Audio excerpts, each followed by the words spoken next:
कधीच नाही चुकणार तुमचे फेवरेट टीव्ही शोज झी5 सोबत, तेही एकदम फ्री। तू तू शांत हो, तू आराम कर। मी डॉक्टरांना बोलवतो, आराम करतो। नाही नाही नाही, तू आधी बाबांकडे जा, बाबांना तुझी जास्त गरज आहे। नाही अगं, मग तुझ्याजवळ कोण असणार? मी थांबतो तुझ्याजवळ। नाही नाही, मी ठीक आहे, अरे ठीक आहे, मी तू बाबांकडे जा आधी। नक्की? हो हो। काळजी घे।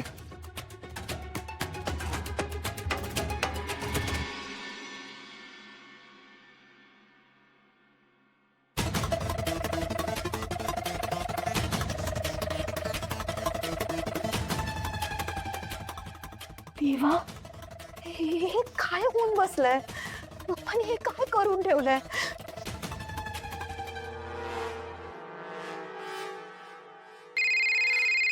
हा बोल।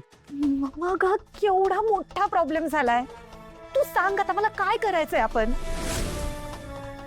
मी तुला सांगते मम्मा, मी खोटं बोलून बोलून थकलीये का आता? मला एक सांग, तू जे काही वागलीस त्याच्याबद्दल तुला कोणी काही बोललं नाहीये ना? म्हणजे तू जे खोटं बोललीस ते अजून कोणाला काही कळलं नाही ना? कोणी अविश्वास नाही ना दाखवलेला तुझ्यावर? अजून तरी नाही आलाय बाई, कसं बस सगळं सावरून घेतलंय मी। गुड। मी त्यांना सांगितलं, तू जे काही केलंय मला काहीच माहिती नव्हतं, कम्प्लिटली तुझी चूक आहे म्हणून। ठीक आहे ठीक आहे, पण हे बघ, आता एक महत्वाचं काम करायचं। काहीही कर, पण त्या ठाकूरांच्या घराचे पेपर्स माझ्यापर्यंत पोहोचव। हे बघ, हे शेवटचं काम कर बच्चा। घराचे पेपर्स ना माझ्यापर्यंत पोहोचलेच पाहिजेत। एक मिनिट मम्मा, अगं कसं शक्य आहे हे? काय बोलतेस तू? हे घरातले आता केवढे अलर्ट झालेत। नाही नाही नाही, त्यांनी जर मला पकडलं ना तर ते हाताला धरून मला पण बाहेर काढतील। अगं, मी आता हे चक्कर यायचं नाटक केलं ना, म्हणून त्यांनी मला वर आणून आराम करून देतात तरी, आणि म्हणून मी तुला फोन करू शकलीये।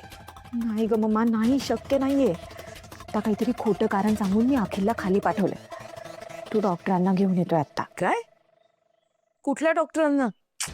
आपल्याच ग, ज्यांच्याकडे आपण सोनोग्राफी केली। Thank God. नाही नाही नाही, अगं दुसऱ्या कुठल्या डॉक्टरांना बोलवलं असतं ना तर तपासण्या झाल्या असत्या आणि सगळं पितळ उघडं पडलं असतं।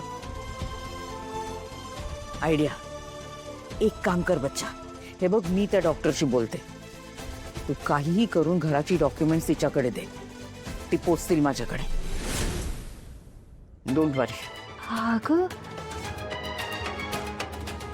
ठीक आहे, देते मी कसं बसं मॅनेज करून। बाय।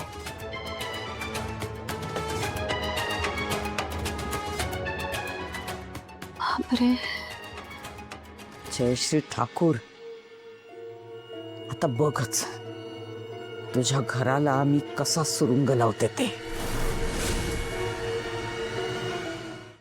झी5 ॲप डाउनलोड करा आणि पहा सर्व एपिसोड्स एकदम फ्री।